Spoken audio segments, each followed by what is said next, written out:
இப்போ பாலக்கோடு சட்டமன்ற தொகுதியில திராவிட முன்னேற்றக் கழக ஆட்சியினோட சாதனைகளா என்னென்ன பண்ணியிருக்காங்க?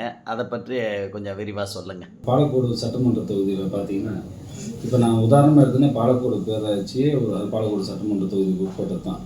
பார்த்தீங்கன்னா ஏறத்தாழ நீங்கள் 35 கோடியை தாண்டி செஞ்சுருக்கிறீங்கன்னா அதே சாதனை தான் பாலக்கோடு. அது மாதிரி பாலக்கோடு தொகுதிக்குள்ளே 3 பேராட்சி இருக்குது. மாரண்டல்லி அண்டு காரியமங்கலம். அங்கேயும் அதே மாதிரி அடிப்படை வசதிகள் தேவையான வசதிகள் பணிகள் பூராமே கொடுத்து பொறுப்பேற்று அங்கேயும் செஞ்சுட்டு இருக்கிறாங்க இதே மாதிரி.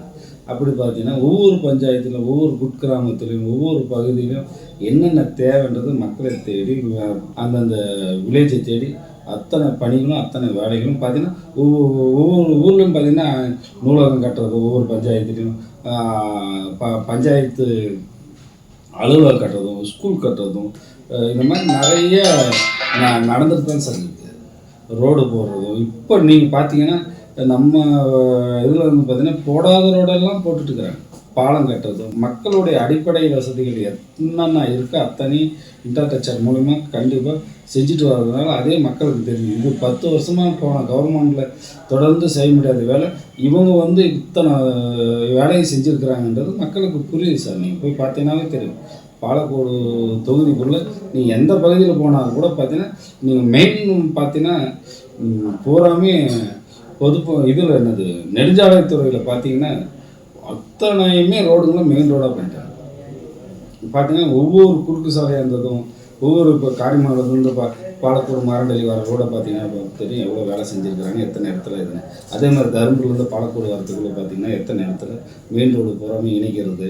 இப்படி ஒவ்வொரு பகுதியிலும் இப்படி போனீங்கன்னா மாரண்டலியிலேருந்து பஞ்சப்பள்ளி போகிறதா இருந்தாலும் சரி நீங்கள் மெயின் ரோடுங்களை கவர் பண்ணி மக்களுக்கு எந்த ஒரு அசம்பாவம் நடந்துடக்கூடாதுன்ட்டு இதெல்லாம் கொண்டு வந்தது இன்றைக்கி இருக்கிற திராவிட மாடல் ஆட்சி. இன்றைக்கி இருக்கிற முதலமைச்சர் அதில் துறை அமைச்சர் ஏவா வேலு இவங்கெல்லாம் முயற்சி எடுத்து இந்த ஒவ்வொரு கொடுக்குறது அத்தனையுமே இன்றைக்கி சட்டமன்ற உறுப்பினர் வேறு கட்சியாக இதெல்லாம் பார்க்கறது கிடையாது. மக்களுக்கு என்ன தேவை, இந்த பகுதியோட மக்களுக்கு என்ன, இந்த தொகுதியில் என்ன செய்யணும், அதில் முழுமையாக இன்றைக்கி செஞ்சது இன்றைக்கி பார்த்தீங்கன்னா அந்த அளவுக்கு கொண்டு போயிருக்கிறதுனால கண்டிப்பாக மக்கள் நினைப்பாங்க சார். இன்றைக்கி இருக்கிற முதலமைச்சரை கண்டிப்பாக அதை பற்றி சிந்திப்பாங்க சார் மக்கள். பாலக்கோடு தொகுதி தொடர்ந்து அதிமுக வசம் இருக்குது. அதை மீட்டெடுக்கிறதுக்கு இப்போ நீங்கள் ஒரு ஏறக்குறைய 20 ஆண்டு காலமாக இந்த தொகுதியினுடைய இந்த பாலக்கோடு பேரூராட்சியினுடைய தலைவராகவும் பேரூராட்சி செயலாளராகவும் இருக்கீங்க. அதுக்கு என்ன வகையான வழிமுறைகளை செய்யலாம்னு நீங்கள் நினைக்கிறீங்க? உங்களுடைய ஐடியாவை பற்றி சொல்லுங்களேன் சார். இதுக்கு முன்னாடி எப்படி தெரியாது, இப்போது தமிழக முதலமைச்சர் மேலே நம்ம கழக தலைவர் மேலே இந்த தொகுதி மக்கள் முழுமையாக நம்பிக்கை வச்சுருக்கிறாங்கன்றது நாங்கள் சாதாரண மக்களோட பழகிறோங்க. உங்கள் முதலமைச்சர் நல்லா இன்றைக்கி என்ன தேவையோ மக்களோட உடனே கலந்து செய்கிறாரு, மக்களோடு இணைஞ்சு செய்கிறாருன்றது ஒவ்வொருவரும் கேட்குறாங்க. அப்புறம் பார்க்கும்போது நான் இப்போ சொன்னேன் எப்படியெல்லாம் செஞ்சுருக்காங்க, இன்றைக்கி தேவையான மக்களுடைய தேவைகளை பூர்த்தி செஞ்சுருக்கின்ற போது அது ஒரு பக்கம் இன்றைக்கி வெற்றிக்காக இருக்கும். முதலமைச்சர் கொண்டு வந்த ஸ்கீம் அத்தனை ஸ்கீமும் இன்றைக்கி மக்களுடைய போய் சென்றடைஞ்சிருக்குது சார். பள்ளி மாணவர்களோட சென்றடையும் சார், காலேஜ் மாணவர்களோட போய் சென்றடைஞ்சிருக்கு சார். சாதாரண குக்கிராமத்தில் கூட தமிழக முதலமைச்சர் செஞ்ச பணி அத்தனையும் போய் சேர்ந்துருக்கிறதுனால கண்டிப்பாக இந்த 26 மீட்டெடுப்புன்றது நம்பிக்கையாக இருக்குது. இதுக்கு முன்னே ஏதோ ஒரு காரணங்கள் ஏதோ சின்ன நூல் அளவில் தள்ளி போன வெற்றி கண்டிப்பாக கண் முன்னாடி 26 தேர்தலில் கண்டிப்பாக தமிழக முதலமைச்சருடைய உழைப்பு நம்ம தொண்டர்களுடைய உழைப்பு கண்டிப்பாக இந்த வார 26 தேர்தலில் அது 100% வெற்றியை கொடுக்குன்றது எனக்கு நம்பிக்கையும் இருக்குது. மீட்டெடுப்புன்றத நம்பிக்கையும் முழு முயற்சி அதுக்கான பணி கழக நிர்வாகிகள் அனைவருமே கழகத்தை சேர்ந்த அத்தனை மாவட்ட கழக செயலாளர்கள் உள்ளிட்ட அனைத்து ஒன்றிய கழக செயலாளர்கள் அடிமட்ட தொண்டர் இன்றைக்கி ஒற்றுமையோடு இந்த தொகுதியை மீட்டெடுக்கணும்னு முழு முயற்சியாக பணியாக செஞ்சுட்டு இருக்கிறாங்க சார். நீங்கள் எஸ்ஆரில் பார்த்தீங்கன்னா கூட இந்த நிகழ்ச்சியில் நீங்கள் போய் பார்த்தீங்கன்னா கூட ஒவ்வொரு தொண்டனும் ஒவ்வொரு வீடாக சேர்ந்து அத்தனை வாக்காளர்களை சேர்த்துவது யாரையும் விட்டுடக்கூடாதுன்ற ஒரு முயற்சியோடு செஞ்ச பணி. அந்த பணியை பார்க்கும்போது தமிழக முதலமைச்சர் ஒவ்வொருவரையும் அவர் ஒரு பக்கம் எல்லாரோடையும் கலந்து பேசி அந்த உற்சாகத்தை கொடுக்கும்போது கண்டிப்பாக 26 வெற்றி 26 இருக்கும் சார். பாலக்கோடு சட்டமன்ற தொகுதி மீட்டெடுப்புன்றது நம்பிக்கை கழகத்தோட ஒவ்வொருவருக்கும் அதோடைய என்ன சொல்கிறது, நீங்கள் கேட்ட கேள்வி எங்களுக்கு 25 ஆண்டா இல்லைன்றது இந்த 25 ஆண்டை முடிஞ்சு 26 கண்டிப்பாக திமுக ஜெயிக்கும் சார். உதயசூரன் கண்டிப்பாக ஜெயிக்கும் சார். இப்போ திராவிட மாடல் ஆட்சியினோட திட்டங்கள் வந்து குறிப்பாக வந்து மகளிர் உரிமை தொகை, தமிழ் புதல்வன், புதுமை பெண், இல்லம் தேடி, காலை உணவு, தாய் மாணவர், அன்புக்கரங்கள், மக்களை தேடி மருத்துவம், இந்த மாதிரி திட்டங்கள்லாம் வந்து மக்களை வந்து முழுமையாக சென்றடைஞ்சிருக்குதா? அதுக்கான என்ன முயற்சிகள் வந்து தமிழ்நாடு அரசினுடைய திட்டங்களை கொண்டு போய் சேர்க்கறதுக்கு, அதுவும் குறிப்பாக திராவிட மாடல் அரசினுடைய திட்டங்களை மக்களுக்கு கொண்டு போய் சேர்த்துருக்கிறீங்க? சார், காலை உணவு திட்டத்தை பார்த்தீங்கன்னா பாலக்கோட்டில் 5 ஸ்கூல் பார்த்தீங்கன்னா எலிமெண்ட்ரி ஸ்கூல் இருக்குங்க. நாங்களே போய் அது விசிட் பண்ணுறோங்க. அந்த ஸ்கூலில் பசங்களோட போய் நாங்கள் கேட்கும்போது, நான் காலையில் எங்கே தம்பி சாப்பிட்டீங்கன்னா, நான் இங்கே தான் சாப்பிட்டேன், இந்த ஆண்டி தான் கொடுத்தாங்க, இந்த ஒவ்வொருவரும் இன்னைக்கு பொங்கல் கொடுத்தாங்க, நேற்று சாம்பார் சாதம் கொடுத்தாங்க, இந்த மாதிரி ஒவ்வொன்றும் அவங்க விரும்பி விரும்பி சாப்பிட்ற அளவுக்கு பசங்களே வந்து அவ்வளோ முதலமைச்சர் யாராக கொடுக்குறாங்கன்னா ஸ்டாலின் அங்கிள்ன்றது நீங்கள் போய் பசங்களை பேட்டி எடுத்தாவே சொல்லுவாங்க. காலை உணவு திட்டம் அது சாதாரண திட்டம் இல்லை சார். அந்த அளவுக்கு நீங்கள் உதாரணத்துக்கு சொன்னோம்னா, எங்கள் வீட்டில் எங்கள் பொண்ணு +1 படிக்குது.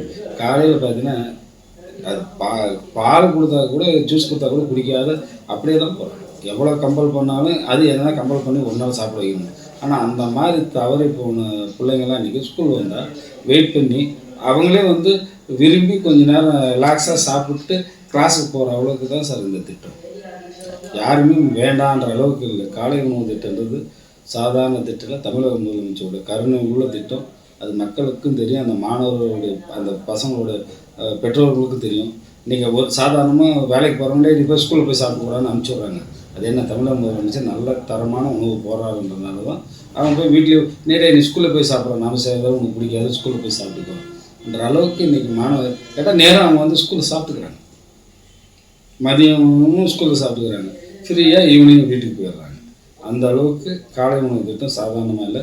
மகளிர் உரிமை தொகையாக இருந்தாலும் சரி, தமிழ் புதல்வன் திட்டமாக இருந்தாலும் சரி, புதுமை பெண் திட்டமாக இருந்தாலும் சரி, மகளிர் விடியல் பயணமாக இருந்தாலும் சரி, அனுபவிக்கிறவங்களுக்கு அதை டெய்லியும் தினந்தோறும் போயிட்டு வரவங்களுக்கு தான் சார் அந்த தெரியும். அவங்களுக்கு முழுமையாக பயனடைஞ்சு முழுமையாக போயிட்டு பார்த்தீங்கன்னா, சில பெண்கள் கூட அந்த பஸ்ஸை நிறுத்தணும்னா ஒரு சில பேர் எனக்கே கால் பண்ணியிருக்கிறாங்க. நாங்கள் கூட அந்த கண்டக்டரை கூப்பிட்டு, ஏப்பா அந்த ஸ்டாப்பில் பஸ் நிறுத்தலையான்னா அந்த உரிமையோடு எனக்கு கேட்கக்கூடிய அளவுக்கு மக்கள் வந்து விழிப்புணர்வோடு அந்த பயணிக்கிறாங்க சார் விடியல் பயணம் திட்டத்தில். அது மாதிரி எல்லா திட்டமும் முதலமைச்சருடைய கொடுத்த திட்டங்கள் தேடி தேடி தேடி சென்றடைந்திருக்கு சார். ஒவ்வொரு திட்டமும் அது மறுக்கவும் முடியாது, எல்லாருக்கும் தெரிஞ்ச திட்டம். நீங்கள் ஒவ்வொரு மக்களும் நீங்கள் வீட்டான போய் உங்களுக்கு இந்த திட்டமெல்லாம் என்னென்ன திட்டம் தேடி உங்கள் வீடு தேடி வந்தது, எது தமிழக முதலமைச்சருடைய கொடுத்த ஸ்கீம்லாம் வந்திருக்காதுன்னு கேட்டால் அவங்களே சொல்லுவாங்க. நீங்கள் ஒவ்வொரு வீட்லேயும் 4 ஸ்கீமு 3 ஸ்கீமு போகாத வீடு கிடையாது சார். அது இன்றைக்கி கொண்டு வந்திருக்கிற முதலமைச்சருடைய திட்டங்கள். அதனால் அனைத்து திட்டங்களும் கண்டிப்பாக அனைத்து வீடுகளிலும் போய் சென்று அடைந்திருக்குதுன்றது தான் உண்மை. அது எங்களுக்கே தெரியும். நாங்களே சில விசிட் போகும்போது சும்மானாலும் அவங்கள கூப்பிட்டு, ஏமா 1000 ரூபா வாங்குறீங்களா, வருதுண்ணான்னு வாங்க. அது மாதிரி பாப்பா காலேஜ் அவங்களுக்கும் வருதுண்ணான்னு வாங்க. பையன் காலேஜுக்கு போகிறேன்னா அவனுக்கும் வருதுதான். அந்த மாதிரி இன்றைக்கி வீடு தேடி எல்லாமே, இல்லம் தேடி மருத்துவமும் அது ரொம்ப இப்போ நிறைய பேர் சொல்கிறாங்க. மாத்திரை தம்பி நேற்று வந்து கொடுத்தாங்க, வீடு தேடி செக் பண்ணிட்டு போனாங்க, பிபி செக் பண்ணாங்க. இந்த மாதிரி வராத திட்டமே கிடையாது சார். அரசியல் காழ்ப்புணர்ச்சிக்காகலாம் இந்தியாவில் இந்த மாதிரி ஒரு ஸ்கீம் வட மாநிலத்தர்கள் கூட இன்றைக்கி வந்து அதில் பயனடைஞ்சிட்டு போகிறாங்க சார். யாருக்கு போனாலும் பிபி செக் பண்ணாங்க, மாத்திரை கேட்டால் எக்ஸ்ட்ரா நம்மளால் இன்னாருக்கு தான் இல்லை. அந்த மாதிரி யார் வேணாலும் தமிழ்நாட்டில் பயனடையாத திட்டம் இல்லை. அது வாக்காளர் இருந்தாலும் சரி, வாக்காளர் இல்லாத இருந்தாலும் சரி, ஒரு மனிதாபிமானத்தோட ஒரு அரசாங்கம்னா அது தமிழக முதலமைச்சர் கொடுக்குற கருணை உள்ள முதலமைச்சர் தான். இன்றைக்கி நம்ம திராவிட மாடல் முதலமைச்சர் நம் தளபதியார் ஆட்சியில் தான் இந்தியாவிலே இல்லாத திட்டங்கள் அத்தனையும் தமிழ்நாட்டில் ஒவ்வொரு வீடு தேடி சென்றடைந்தாங்க சார்.